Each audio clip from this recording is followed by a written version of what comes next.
करने से जीव को सुख की प्राप्ति होती है।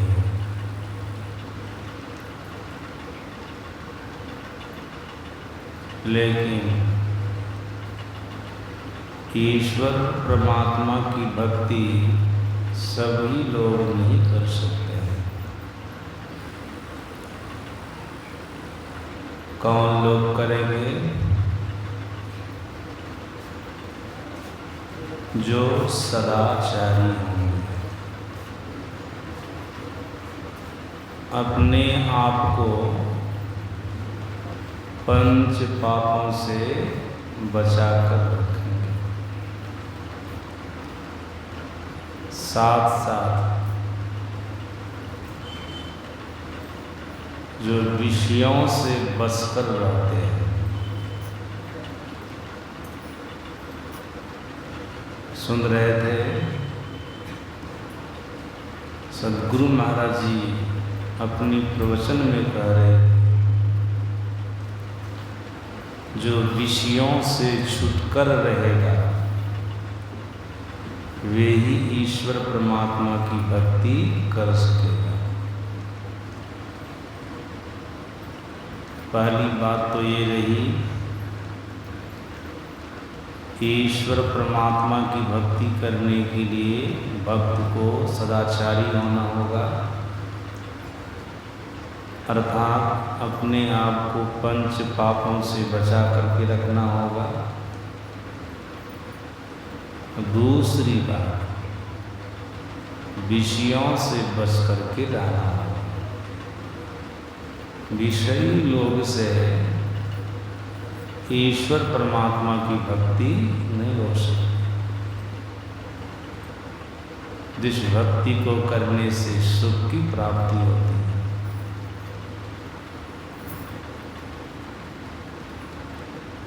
कितने लोगों का कहना होता है, भक्ति हम किन साधनों से करें जिससे सुख की प्राप्ति होती है। भक्ति क्या चीज है तो आप लोगों को जानना चाहिए। 4 साधनों से परमात्मा की भक्ति होती है। मानस जप, मानस ध्यान, दृष्टि साधन और नाम साधन। अगर इसका अभ्यास कर रहे हैं तो आप परमात्मा की भक्ति कर रहे हैं। कितने लोग तो ऐसा कर देते हैं, इसका अभ्यास करना तो ध्यान करना है, भक्ति तो नहीं हुई। याद रखिएगा, ध्यान करना ही परमात्मा की भक्ति करना है। ध्यान कर रहे हैं, परमात्मा की भक्ति कर रहे हैं, यही है परमात्मा की भक्ति। ऐसा नहीं भक्ति कोई अलग चीज है और ध्यान कोई अलग चीज है, सो बात नहीं है। जिसको हम आप ध्यान कहते हैं, ध्यान कर रहे हैं, ध्यानाभ्यास कर रहे हैं, यही परमात्मा की भक्ति है। ध्यानाभ्यास कर रहे हैं तो परमात्मा की भक्ति का अभ्यास कर रहे हैं, भक्ति कर रहे हैं। और सुन रहे थे सदगुरु महाराज जी ने कहने कृपा की है, भक्ति में 3 बातों की प्रधानता होती है। वो क्या है? स्तुति, प्रार्थना और उपासना। ईश्वर परमात्मा की भक्ति करने वाले भक्त को सदाचारी तो होना ही चाहिए, संयमित जीवन तो उनका होना ही चाहिए, साथ साथ उनको 3 बातों पर ख्याल भी रखना चाहिए। इन 3 बातों को अपने जीवन में उतारना है, करना है। पहली बात क्या है? स्तुति। भक्ति करने वाले भक्त को स्तुति करनी चाहिए। किनकी स्तुति करनी चाहिए? आप जिनकी भक्ति कर रहे हैं उनकी स्तुति करनी चाहिए। किनकी भक्ति कर रहे हैं? ईश्वर की भक्ति। ईश्वर की भक्ति करने वाले भक्त को ईश्वर परमात्मा की स्तुति करनी चाहिए। आप कहेंगे स्तुति क्यों करनी चाहिए? इसको करने से क्या होगा? ये भी बढ़िया से समझ लीजिए। गुरु महाराज जी ने कहा ईश्वर परमात्मा की स्तुति करने से उनका बड़प्पन जानने में आता है, उनकी महिमा जानने में आती है। वो कैसे हैं? जब ईश्वर परमात्मा की महिमा को आप बढ़िया से जान लेंगे, उनके बड़प्पन को जान लेंगे, तब होगा क्या? उनके प्रति आपको आस्था होगी, विश्वास होगा और प्रेम होगा। जब आस्था होगी, विश्वास हो जाएगा, प्रेम हो जाएगा, तो आस्था विश्वास के साथ जब प्रेम के साथ ईश्वर परमात्मा की भक्ति करेंगे तो आप भक्ति में सफल हो जाएंगे। गोस्वामी तुलसीदास जी महाराज ने रामायण में लिखा, कागभूषुंडी जी महाराज ने पक्षीराज गरुड़ जी को कहा, जानी बिनु नहीं होई प्रतीति, बिनु प्रतीति होई नहीं प्रीति, अप्रीति बिना जो भगति दृढ़ाई, सुनो खगेश जल कैसे गिनाए। कागभूषुंडी जी महाराज कहते हैं बिना जाने किसी के संबंध में उसके प्रति आस्था नहीं होगी, विश्वास नहीं होगा और प्रेम नहीं होगा। आस्था विश्वास प्रेम के अभाव में उनकी भक्ति नहीं हो सकेगी। प्रेम बिना जो भक्ति है सो निज डिम्ब विचार, ओद्र भरने के कारण जन्म गमायो सा। इसलिए हम लोग अपने सद्गुरु महाराज जी से विनती में केवल भक्ति नहीं मांगते हैं, क्या कहते हैं? भक्ति के साथ साथ प्रेम भी दीजिए, प्रेम भक्ति गुरु दीजिए। ऐसा नहीं कहते कि गुरुदेव केवल भक्ति दे दीजिए, साथ साथ प्रेम भी मांगते हैं। प्रेम के साथ भक्ति करेंगे तो भक्ति में आप सफल हो जाएंगे। और इष्ट के प्रति, आराध्य के प्रति, पूज्य के प्रति अगर आपको आस्था होगी, विश्वास होगा, प्रेम होगा, तो भक्ति सही से कर सकेंगे। इसलिए स्तुति बहुत जरूरी है। ये तो पहली बात रही। और सुनिए, हम लोगों के सद्गुरु महाराज जी ने कहने की कृपा की है, उपकारक का गुणगान करना चाहिए। उपकारक, जीव का सबसे बड़ा उपकार करने वाला कौन है? ईश्वर है, परमात्मा है।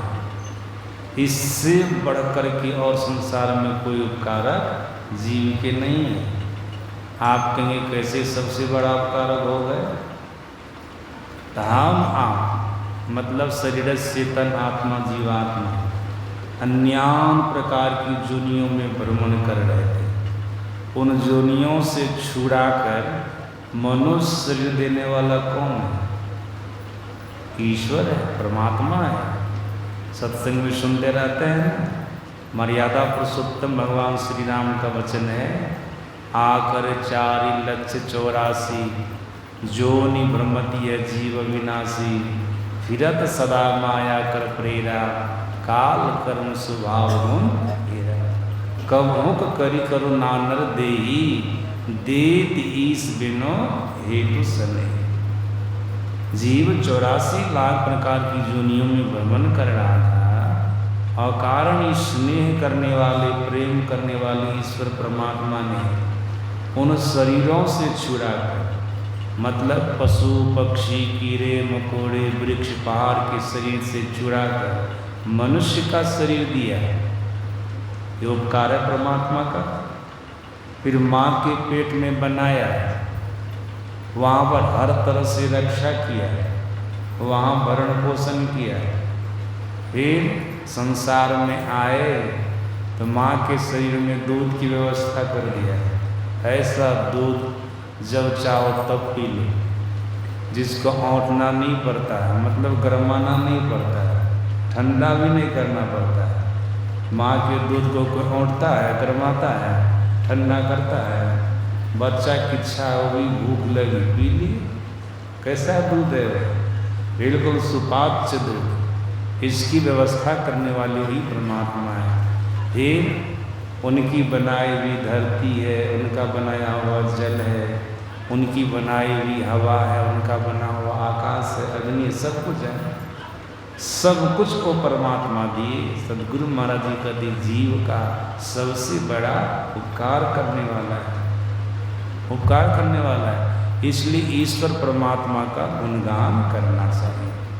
जो कोई भी उपकारक हो संसार में, आपका कोई भी उपकार करने वाला है ना, किसी भी तरह से आपका भला किया, उपकार किया है, उनकी प्रशंसा कीजिए, उनकी प्रशंसा कीजिए। ईश्वर परमात्मा तो सबसे बड़ा उपकार है, इसका तो गुणगान करना ही चाहिए, इनकी प्रशंसा तो करनी ही चाहिए। इसलिए अवलोकी सदगुरु महाराज जी ने संत मत में ऐसी व्यवस्था भी कर दी है। देखते हैं ना, संत मत में प्रातः काल सबसे पहले किनकी स्तुति करते हैं हम लोग? ईश्वर की स्तुति करते हैं, ईश स्तुति करते हैं, परमात्मा की स्तुति करते हैं, ईश्वर की स्तुति। फिर अवलोकी सदगुरु महाराज जी ने कहा दूसरे नंबर पर संत की भी स्तुति करो। ये भी बहुत बड़े उपकारक हैं, भूले भटके जीव को सन्मार्ग पर लाने वाले हैं। इनकी भी स्तुति करो, संत महापुरुषों की भी स्तुति कर दो। इसलिए दूसरे नंबर पर हम लोग संत स्तुति करते हैं, संत स्तुति करते हैं। फिर सदगुरु महाराज जी कहते उन्हीं संतों में से ईश्वर परमात्मा तक का मार्ग दिखलाने वाले एक सदगुरु होते हैं।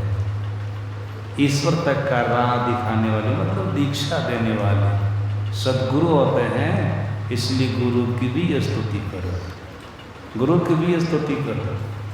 संत मत में दीक्षा बतलाने वाले तो बहुत सारे बाबा होते हैं।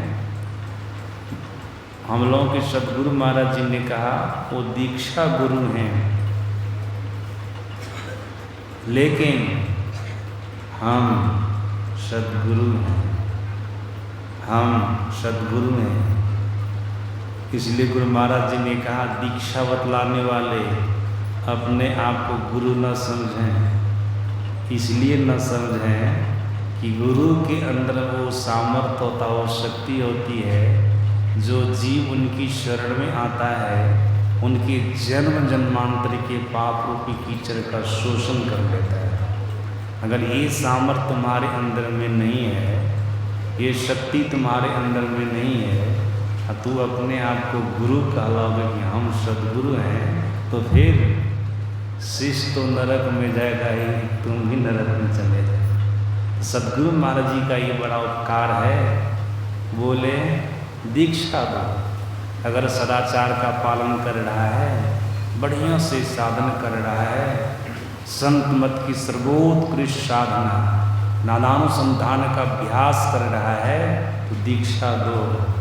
लेकिन सदगुरु नहीं बनो, सदगुरु हम ही को रहने दें। संत मत के जितने सत्संगी और बाबा हैं, सबके सदगुरु महर्षि में ब्रह्मन सिंह महाराज यही। तो गुरु महाराज जी का बताया हुआ मार्ग है, जो परमात्मा तक का मार्ग दिखलावे वो सदगुरु हैं। सदगुरु महाराज जी कहते उनकी भी स्तुति करो, इनका भी उपकार है। हम लोगों के यहाँ 3 महापुरुषों की स्तुति होती है, जो उपकारी महापुरुष हैं। पहले तो ईश्वर परमात्मा, इसलिए उनकी स्तुति करता सबसे पहले सब क्षेत्र चरा परा परा बोलो और अक्षर पार। फिर दूसरे नंबर पर सब संतन की बड़ी बलिहारी करते हैं ना, हम लोग स्तुति करते हैं। फिर तीसरे नंबर पर सदगुरु हैं, तो हम लोग स्तुति करते हैं, मंगल मूर्ति सदगुरु मिलमेश्वर बाबा। इस तरह से तो कहा सदगुरु महाराज जी उपकारक का गुणगान करना चाहिए। जो उपकारक का गुणगान नहीं करता है वो कृतज्ञ कहलाता है। कृतज्ञ व्यक्ति बहुत बड़ा पापी होता है। मैंने महाभारत में पढ़ा, कृतज्ञ ऐसा पापी होता है उसके मांस को जानवर भी नहीं खाता है, यहाँ तक कि राक्षस भी नहीं खाता है। भीष्म पितामह ने युधिष्ठिर को बतलाया है, महाभारत के छठा खंड में ऐसा है। इसीलिए उपकारक का गुणगान करना चाहिए। और सदगुरु महाराज जी ने क्या कहा, स्तुति करने से जीव महाभय में जाने से बच जाता है। कल मैं प्रातःकाल के सत्संग में कहा था, महाभय क्या है? महाभय है मनुष्य शरीर के अलावा किसी अन्य शरीर में चला जाना, पशु पक्षी कीड़े मकोड़े के शरीर में चला जाना, वृक्ष पहाड़ के शरीर में चला जाना, ये महाभय है। लेकिन स्तुति करने से जीव महाभय में नहीं गए। देख लीजिए, स्तुति करने से ईश्वर की महिमा जानने में आवेगी। स्तुति करने से आप कृतज्ञ मनुष्य कहलाएंगे, कृतज्ञ नहीं कहलाएंगे, कृतज्ञ कहलाएंगे। फिर स्तुति करने से आप महाभय में जाने से बच जाएंगे। मुख्य बात इसकी ये रही कि स्तुति करने वाले को ईश्वर के प्रति आस्था होती है, विश्वास होता है, प्रेम होता है। अगर आस्था विश्वास प्रेम के साथ भक्ति करे तो भक्ति में सफल होता है। ये पहली बात है। दूसरी बात क्या है? दूसरी बात है प्रार्थना। ईश्वर भक्ति में ये दूसरी बात है प्रार्थना। प्रार्थना करनी चाहिए। प्रार्थना का मतलब क्या होता है? सदगुरु महाराज जी ने कहा प्रार्थना का मतलब होता है कुछ मांगना। प्रार्थना का मतलब क्या होता है? कुछ मांगना। कहा संसारिक व्यक्ति से कुछ मांगोगे और जो मांगेगा ना कि ये चाहिए वो वस्तु वो दे देंगे अगर उसके पास में है। तो ऐसा नहीं कि तुम्हारी मांग खत्म हो गई, तुम्हारे अंदर में और कुछ न कुछ मांग रह जाएगी। संसारिक व्यक्ति से कुछ भी तुम मांगोगे, गुरु महाराज जी का कहना है, तो तुम्हारी मांग अधूरी रहेगी। इसलिए ख्याल रखो, संसारिक व्यक्ति से हमको कुछ भी मांगना नहीं है। किनसे मांगना है? परमात्मा से मांगना है। तो परमात्मा से मांगना क्या है? कोई संसार का पदार्थ नहीं मांगना है, संसार की वस्तु नहीं मांगनी है, परमात्मा से परमात्मा को ही मांगना है। ये असली मांग है। याद रखिएगा आप लोग, परमात्मा से क्या मांगना है? परमात्मा से परमात्मा को ही मांगना है। मतलब ईश्वर से ईश्वर को ही मांगना है। अगर ईश्वर से भी आप संसार के कोई पदार्थ को मांगेंगे न, ईश्वर आपको वही पदार्थ देंगे जो आप मांगेंगे। लेकिन ईश्वर से ईश्वर को आप मांग लेंगे न, तो ईश्वर जब आपके हो जाएंगे तो संसार के सारे पदार्थ ईश्वर के हैं। संसार के सभी पदार्थों को ईश्वर ने बनाया है और आप ईश्वर से ईश्वर को मांग लिए, ईश्वर आपका हो गया। तो ईश्वर का बनाया हुआ पदार्थ किसका होगा? आप ही का ना होगा, आप ही का होगा। ये ख्याल रखना है। ईश्वर से मांगना क्या है? ईश्वर से संसार के किसी भी पदार्थ को आप मांगेंगे, वो पदार्थ ईश्वर आपको दे देंगे। तब भी आपके अंदर में और मांगे रहेंगी। लेकिन ईश्वर से ईश्वर को मांग लेंगे तो आपके अंदर में किसी भी पदार्थ की मांग नहीं रहेगी, पूर्ण काम हो जाएंगे। अब पूर्ण काम होने का मतलब ईश्वर पूर्ण काम है, उनको आपने मांगा, आप पूर्ण काम हो गए।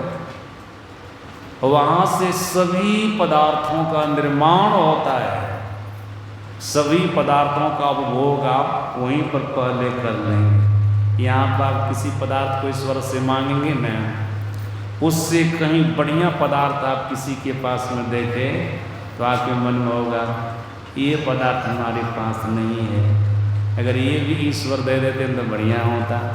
वो ईश्वर दे देंगे, उससे भी कहीं बढ़िया पदार्थ किसी के यहाँ देखे, फिर आपके अंदर में मांग हो जाएगी ये पदार्थ हमारे यहाँ नहीं है, अगर ये भी हो जाता तो अच्छा होता। आप पदार्थ को देखते जाएंगे, आपका मन बढ़ता चला जाएगा, ये भी चाहिए, ये भी चाहिए, ये भी चाहिए। ईश्वर से ईश्वर को मांग लेंगे तो सभी पदार्थों को बनाने वाला वही है। आप वहीं रहेंगे, ईश्वरे में रहेंगे तो सभी पदार्थों को पहले न भोग लेंगे, और उससे बढ़िया पदार्थ आपको कुछ देखने में ही नहीं आवेगा तो मांग रहेगी आपके अंदर में। मांग तो तब रहती है जितने पदार्थ हमारे पास हैं और उससे ज़्यादा किसी के पास में है, बढ़िया पदार्थ किसी के पास में है तो मांगने की इच्छा हो जाती है। अब ईश्वर के पास में आप हैं, उससे बढ़िया पदार्थ और संसार में कहीं कुछ है ये नहीं है तो आपके अंदर में मांगने की इच्छा होगी नहीं। इसलिए कहा क्या मांगो कछु थिरे न राय। संसार के किस पदार्थ को मांगो, कोई पदार्थ तो स्थिर रहने वाला है नहीं, या किसी पदार्थ को पा लेने के बाद इच्छा की निवृत्ति तो होने वाली है नहीं।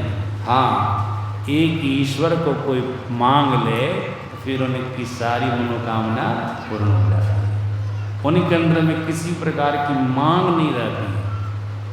आप लोग सुने होंगे, स्मरण में आ जाएगा, एक राजा एक बाजार लगाए, बाजार का नियम रखा इससे एक सामान कोई खरीद सकता है। बहुत बढ़िया बढ़िया सामान उस बाजार में था, बहुत बढ़िया बढ़िया सामान था, जो जाता था एक सामान खरीदता था। एक दिन एक चतुर आदमी गया, सामान देखा ना, घूम फिर करके सब सामान उसको देखने में बढ़िया लगा, मन में वो ये ले लेते, ये ले लेते, ये ले लेते, सब ले लेते, मन में जाता बढ़िया बढ़िया सामान सब है। लेकिन राजा के नियम में एक ही सामान खरीदने का, क्या करे, समझो 100 व्यक्ति देखता है, राजा भी यहीं पर बैठा हुआ, राजा भी यहीं बैठा हुआ है, तो मन में विचारा सभी सामान को खरीदना छोड़ देते हैं कि किसी भी सामान को हम नहीं खरीदेंगे, खरीदने का मन तो करता सब को, हम मिलेगा एक ही सामान, अब सामान हमको नहीं खरीदना है। राजा है ना, रजे को खरीद लेते हैं, मतलब रजे को ले लेते हैं, भाव है समझाने के लिए, भले दंत कथा है लेकिन इससे समझा जा सकता है बहुत कुछ। तो चतुर आदमी क्या किया, राजा के पास गया और राजा को कहा आपके बाजार का नियम है एक ही सामान को खरीदने का, आप भी इसी बाजार में हैं, हमारी इच्छा है कोई सामान नहीं लेकर के आप ही को ले लें, आप ही को खरीद लें, मतलब आपको अपना लें। तो राजा ने कहा ठीक है, खरीद लो, अपना लो, खरीद ली। तो सामान किसका है बाजार में, राजा का है ना, राजा का है। तो राजा कहता अब तुमको क्या चाहिए बताओ। तो व्यक्ति कहता आप मिल गए तो सब कुछ न मिल गया, हम बाजार में घूमे न तो सब कुछ हमको खरीदने का मन किया, सब सामान बढ़िया था, तो हम सोचे एक ही सामान न खरीदेंगे। तब सोचते सोचते विचार की कि राजा भी यही हैं तो रजे को खरीद लेते, सब सामान हमारा हो जाएगा। इस बात को सुन करके राजा खुश हो गए, बोले जाओ जो जो लेना है ले। उसी प्रकार से अगर ईश्वर से ईश्वर को हम आप मांग लेंगे न तो सब कुछ बनाया हुआ ईश्वर का है, सब कुछ ईश्वर का है, जो जो चाहेंगे सो सो हो जाएगा। सदगुरु महाराज जी के लिए बाबा लोग कहते हैं ना, और समय में जिस समय में जो फल नहीं फरता था उस समय में उस फल का नाम लेकर के गुरु महाराज जी कहते थे खाएंगे, और याद रखिए उस फल की व्यवस्था होती थी। जिस समय में जो सामान नहीं मिलता था ना, उस समय गुरु महाराज जी कहते थे इस सामान की हमको जरूरत है, तो भक्त लोग उस सामान को पूरा करते थे, क्योंकि भगवान को पा लिए थे ना, ईश्वर को पा लिए थे। जब जो सोचते थे ना वो मिलता था। अभी बाबा लोग जीवित हैं, आप लोग पूछ सकते ऐसी बात है कि नहीं? ऐसी बात है कि नहीं? परमात्मा को प्राप्त किए हुए महापुरुष जब चाहते हैं वो हो जाता है। इसलिए सदगुरु महाराज जी कहते हैं ये भक्ति के अंदर दूसरी बात है। पहली बात स्तुति और दूसरी बात प्रार्थना। प्रार्थना में ईश्वर से ईश्वर को मांगो, संसार की भौतिक किसी भी पदार्थ को मत मांगो। फिर तीसरी बात क्या है? उपासना। उपासना है, उपासना का मतलब होता है ईश्वर की नज़दीकता प्राप्त करनी, ईश्वर की समीपता प्राप्त करनी, ये उपासना है। जिस साधन से, जिस उपाय से ईश्वर की नज़दीकता प्राप्त होगी, समीपता प्राप्त होगी, वह ईश्वर परमात्मा की उपासना है। वह ईश्वर परमात्मा की उपासना है। वो क्या है? वही न है, मैं आपको जो पहला बताया कि 4 साधनों से ईश्वर की भक्ति करनी चाहिए। मानस जप, मानस ध्यान, दृष्टि साधन, नाद साधन। इसका अभ्यास कर रहे हैं तो भक्ति कर रहे हैं, इसका अभ्यास कर रहे हैं तो ध्यान कर रहे हैं, इसका अभ्यास कर रहे हैं तो उपासना कर रहे हैं। आप इसी साधन से ईश्वर की समीपता प्राप्त कीजिएगा, परमात्मा की समीपता प्राप्त कीजिएगा, परमात्मा के पास आप पहुंचिएगा। और सुनिए, जो एक बार जीव ईश्वर के पास चला जाता है ना, परमात्मा के पास चला जाता है ना, फिर लौट करके संसार में आता है, तो वो फिर लौट करके संसार में नहीं आता है। बारंबार आप लोग सत्संग में सुनते रहते हैं, भगवान श्री कृष्ण ने कहनी कृपा की है, न तद्भाष्यते सूर्यो न शशांको न पावकः यद गत्वा निवर्तन्ते तद्धाम परमं मम। भगवान श्री कृष्ण कहते मेरा ऐसा लोक है, मेरा ऐसा धाम है, जो जीव मेरी उपासना करके, मेरी मतलब ईश्वर परमात्मा की उपासना, जो मेरी उपासना करके अर्थात ईश्वर परमात्मा की उपासना करके यहाँ तक आ जाता है ना, वो पुनः संसार चक्र में नहीं जाता है, संसार में नहीं आता है, वो दोबारा शरीर भाव को प्राप्त नहीं होता है, वो जन्मता नहीं है, मरता नहीं है, जन्म मरण के चक्र से छूट जाता है, आवागमन के चक्र से छूट जाता है। जो उपासना करके ईश्वर परमात्मा के पास तक पहुँचता है, तो उपासना करने से अर्थात भक्ति करने से, ध्यान करने से आप ईश्वर परमात्मा की नज़दीकता को प्राप्त करेंगे। और जो ईश्वर परमात्मा के पास चले जाएंगे ना, तो उनको क्या मिलेगा? सुख मिलेगा। याद रखिएगा, हम लोगों के यहाँ 2 पहाड़ नामी है, एक तो हिमालय पहाड़ और दूसरा ज्वालामुखी पहाड़। महापुरुषों ने कहा जो हिमालय पहाड़ की ओर अग्रसर होता है, जाना प्रारंभ करता है, जैसे जैसे हिमालय पहाड़ की नज़दीक जाता है, वो पहुंचते जाता है, वैसे वैसे उनको शीतलता महसूस होती है, ठंडक महसूस होता है। जब हिमालय पहाड़ के नज़दीक चला जाता है ना, तो पूर्ण शीतलता को प्राप्त कर लेता है। अगर कोई ज्वालामुखी पहाड़ की ओर जाता है, तब क्या होता है? ज्वालामुखी पहाड़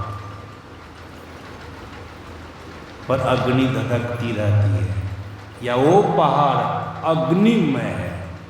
हिमालय पहाड़ तो बर्फमय है, इसलिए उधर गए तो ठंडा महसूस हुआ, शीतलता महसूस हुई। जब ज्वालामुखी पहाड़ की ओर आप बढ़ेंगे, वैसे आपको गर्मी लगेगी, और नज़दीक चले जाएंगे ना, उस पहाड़ से आग निकलती रहती है, जल करके भस्म हो जाएंगे, जल करके भस्म हो जाएंगे। ये दुख का प्रतीक है। वहाँ जाने से आपको दुख होगा, लेकिन हिमालय पहाड़ की ओर जाने से आपको सुख महसूस होगा, शीतलता महसूस होगा। इसलिए महापुरुषों ने कहा जो संसार की ओर या संसार के विषयों की ओर, पंच विषयों का पसार ही संसार है। संसार की ओर कह दें या पंच विषयों की ओर कह दें तो दोनों आप लोग समझ लीजिएगा। विषय कह दे तब भी संसार समझिएगा, संसार कह दे तब भी विषय समझिएगा, क्योंकि सदगुरु महाराज जी ने कहा पंच विषयों का पसार ही संसार है। अगर संसार की ओर आप जा रहे हैं, विषयों की ओर आप जा रहे हैं, ये ज्वालामुखी पहाड़ के समान है। जैसे जैसे इसमें आप आगे बढ़ते जाएंगे वैसे वैसे आपके जीवन में दुख आता जाएगा। जब उसमें बिल्कुल घुल मिल जाएंगे ना तो विशेष रूप से आपको दुख होगा, विशेष रूप से आपको कष्ट होगा। सज्जना इधर से मुड़ करके अगर परमात्मा की ओर आप आगे बढ़ते हैं ना, थोड़ा थोड़ा भी भजन करते हैं तो ये परमात्मा क्या है, हिमालय पहाड़ के समान है। हिमालय पहाड़ के समान है। जब इधर परमात्मा की ओर आप बढ़ेंगे तो आपके जीवन में धीरे धीरे सुख आवेगा। और जब परमात्मा की नज़दीकता को प्राप्त कर लेंगे तो आपको पूर्ण सुख की प्राप्ति होगी, पूर्ण सुख की प्राप्ति होगी। इसलिए हम आपको ख्याल रखना है कि संसार की ओर से अपनी वृत्ति को हटाकर, विषयों की ओर से अपनी वृत्ति को हटाकर परमात्मा की तरफ लगावे, उनकी उपासना करें, उनका भजन करें, सदाचार का पालन करें, सुख की प्राप्ति होगी, शांति की प्राप्ति होगी। अभी की सत्संग इतना आप लोगों को सुनाए, फिर प्राण काल के सत्संग में आइए और विशेष बात आप लोगों को सुनाएंगे। सत्संग है अनेक प्रकार का